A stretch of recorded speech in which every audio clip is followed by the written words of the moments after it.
प्रधानमंत्री नरेंद्र मोदी ने वरिष्ठ अधिकारियों के साथ टीकाकरण अभियान की समीक्षा की।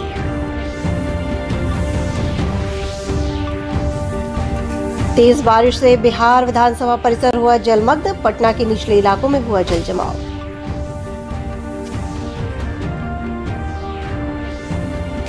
लगातार हो रही बारिश से नदियों के जलस्तर में बढ़ोतरी, प्रदेश के कई जिलों में बाढ़ जैसी स्थिति उत्पन्न।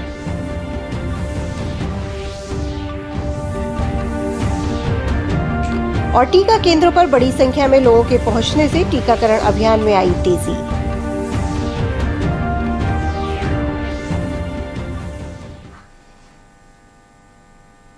नमस्कार, स्वागत है आपका इस बुलेटिन में। अभी तक की खबरों के साथ मैं अंशु अवस्थी। अब खबरों पर विस्तार से नजर डालते हैं।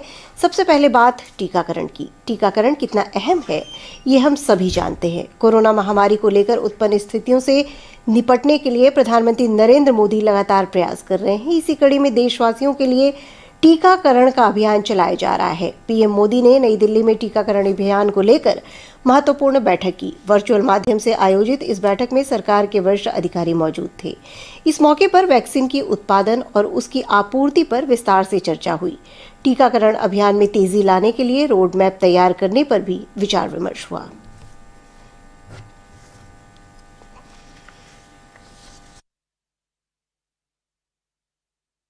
महामारी से सुरक्षा कवच देशवासियों को दिलाने के लिए वैक्सीनेशन अभियान पर भी उतना ही उनका ध्यान है। तो ये बीते 21 जून से खासतौर से अब तक की बात अगर की जाए तो बीते 5-6 दिनों का जो एक्सपीरियंस रहा है और जिसमें हमने देखा कि 3.5-4 करोड़ से भी ज्यादा बीते 5-6 दिनों में ही टीके लगे हैं। तो उस एक्सपीरियंस का जिस तरह से और भी ज्यादा फायदा उठाया जा सकता है तो उन तमाम चीजों पर जरूर मोदी की नजर रह सकती है। तो उस लिहाज से कहेंगे बेहद ही अहम बैठक और एक और भी पुख्ता रोड मैप, एक निश्चित दिशा और इस दुनिया के सबसे बड़े और सबसे तेजी से चलने वाले टीकाकरण अभियान को मिल सकता है।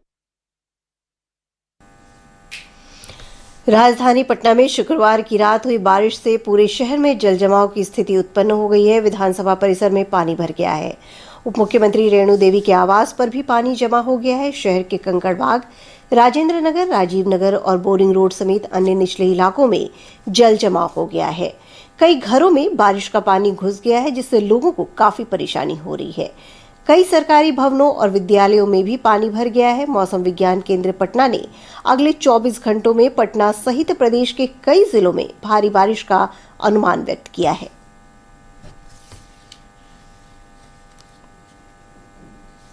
पानी तो हो ही रहा है, पानी धीरे धीरे कम रहा है। रात में अधिक वर्षा हो गया इसलिए पानी ज़्यादा लग गया है। नगर निगम कर्मचारी को सूचना दिया गया है? और सूचना दिया गया है, पानी थोड़ा थोड़ा निकल भी रहा है, प्रयास किया जा रहा है।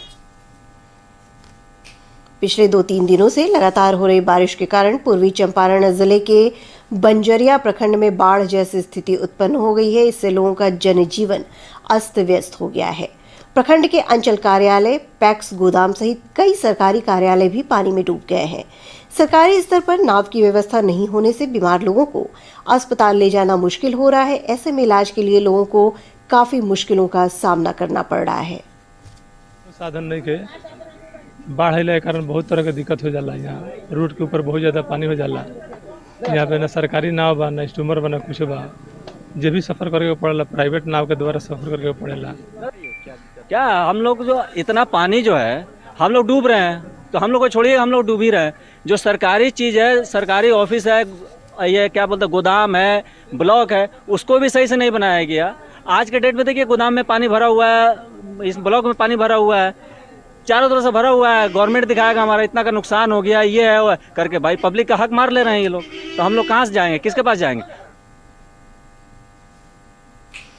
लगातार हो रही बारिश से पश्चिमी चंपारण में भी बाढ़ का खतरा मंडराने लगा है। वहीं सरकारी प्रयासों के अभाव में ग्रामीणों ने खुद सिकरहना नदी के कटाव से क्षतिग्रस्त रिंग बांध की मरम्मत शुरू कर दी है।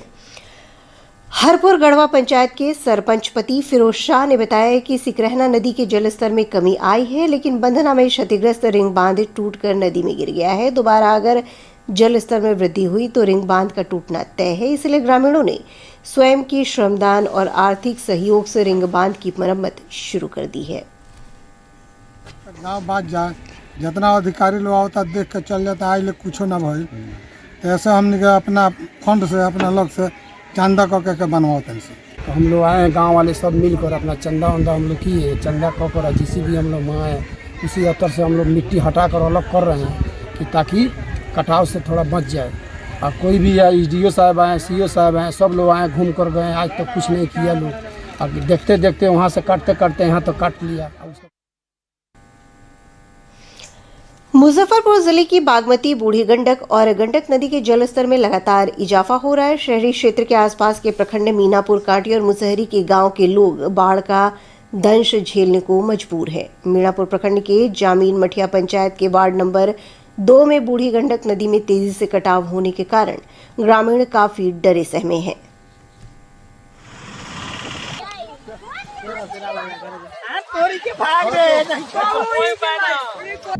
दूसरा गाड़ी से हो रहा है, हम नहीं सेवा कर लोग कर रहे हैं। गाँव अब जा रहे हैं, कटल जा रहा है। अब क्या हम कहते हैं फांसेंगे, अब कैसे करेंगे? अब दिक्कत नहीं है, कहाँ जाएंगे? सब डेली पानी बढ़ रहा है, तूफान में पानी है। देखिए जब ऊपर बालुए है, इस बार तो जंगल बालू सालू है, कहाँ जाएंगे हम लोग? 5 साल से आई बोरा गिरी, बिहान बोरा गिरी, गिरे न गिरल, पूरा गाँव कटल जाए। अब बेड़ी लटकल है दूरा पर, आ न कोई मुखिया न नेता कोई सुनवाई न ले रहा है, कोई ना। कितना दिन से ऐसे चल रहा है? 15 दिन से ऐसे काटे लगल है अपने। अच्छा। समस्तीपुर से गुजरने वाली बूढ़ी गंडक नदी के जलस्तर में लगातार वृद्धि जारी है। शहर के धर्मपुर मोहल्ले के करीब 300 घरों में बाढ़ का पानी फैल गया है, जिससे घरों में अनाज समेत अन्य सामान डूब गए हैं। बाढ़ से प्रभावित लोग ऊंचे स्थानों पर पलायन कर रहे हैं। लगातार हो रही बारिश से जनजीवन अस्त व्यस्त हो गया है।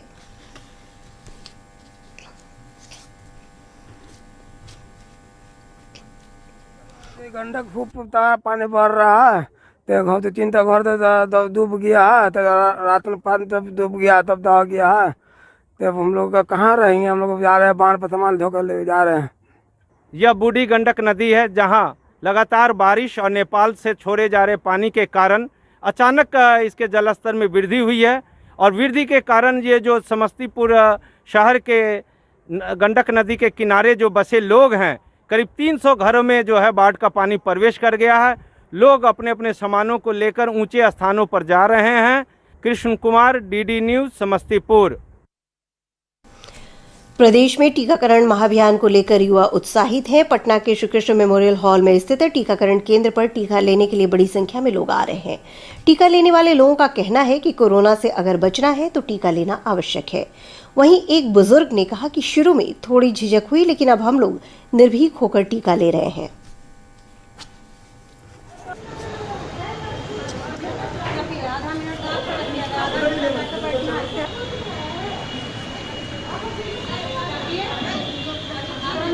अब बार कोई फैलाता है तो उस पर ना जाएं, वैक्सीन जरूर ले लें। ऐसे तो लगवाना चाहिए, ये कि बहुत लोग कहते हैं कि नहीं लगवाना चाहिए, तो अभी हमारी समझ से तो लगवाना चाहिए। वैक्सीनेशन कराने के बाद तो एक अंदर से एक डर तो मिटता ही है कि सरकार ने वैक्सीन दिया है तो अब थोड़ा सा कोविड से हम लोग लड़ सकते हैं। जिन्होंने नहीं लिया उनसे अपील है कि जल्दी से जल्दी वैक्सीन लें।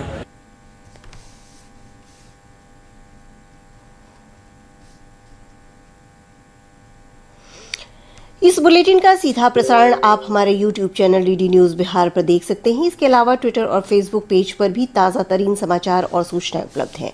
हमारे YouTube चैनल तक पहुंचने के लिए अपने मोबाइल से स्क्रीन पर दिखाए जा रहे QR कोड को स्कैन करें और DD बिहार से प्रसारित होने वाले समाचार देखें।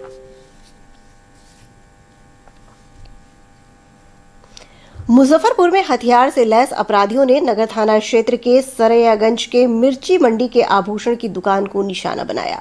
प्राप्त जानकारी के अनुसार 3 किलो चांदी की लूट हुई है, जिसकी कीमत लगभग 1.5 लाख रुपए है। वरीय पुलिस अधीक्षक जयंतकांत ने बताया कि एक अपराधी को गिरफ्तार कर लिया गया है और उससे पूछताछ की जा रही है।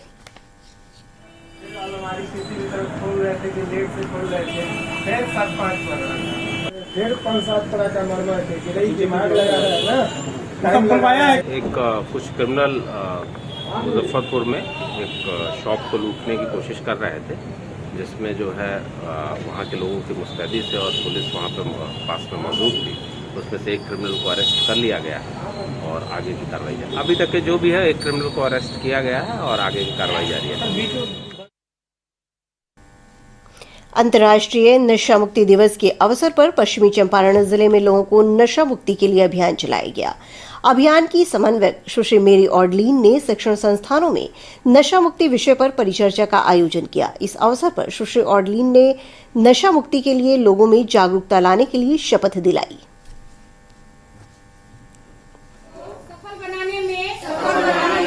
अपनी भागीदारी सुनिश्चित करूंगी और समाज को नशा मुक्त बनाऊंगी।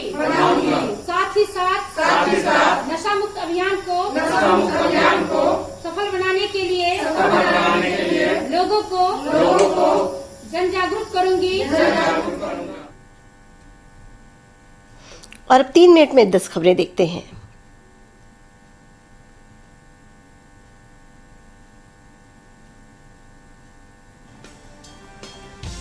प्रधानमंत्री नरेंद्र मोदी 27 जून को सुबह 11 बजे आकाशवाणी से मन की बात कार्यक्रम में अपने विचार साझा करेंगे।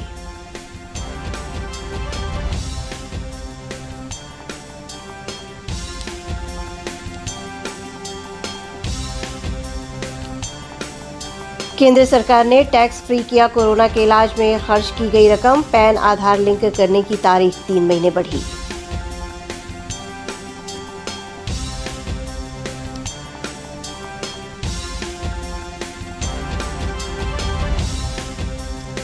देश में पिछले 24 घंटों में कोरोना के 48,698 नए मामलों की पुष्टि, वहीं 64,818 लोग स्वस्थ भी हुए हैं।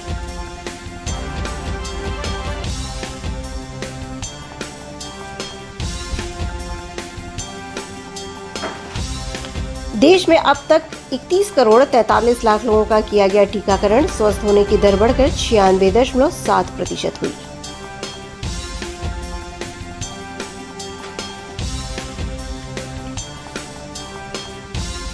प्रदेश में कोरोना संक्रमण के 207 नए मामले सामने आए हैं। पिछले 24 घंटे में 365 लोग कोरोना से ठीक भी हुए हैं।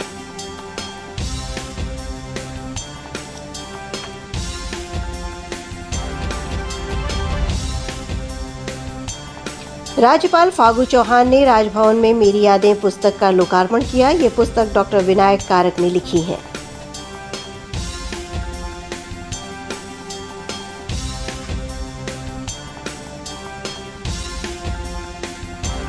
बिहार के मुख्य सचिव त्रिपुरारी शरण को 3 महीने का सेवा विस्तार दिया गया है। इसी महीने की 30 तारीख को वे सेवानिवृत्त हो रहे थे।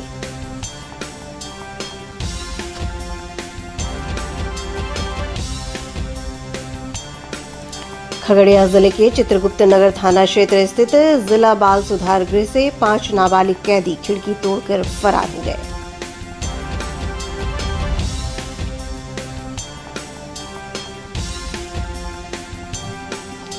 किऊल जमालपुर रेलखंड स्थित दशरथपुर रेलवे स्टेशन पर ट्रेन की चपेट में आने से एक मजदूर की मौत हो गई।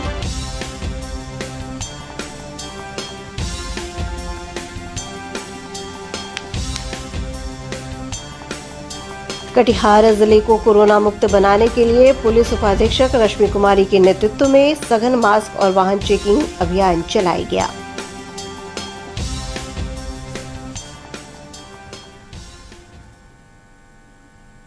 अंत में इस बुलेटिन की सुर्खियों पर एक नजर फिर से।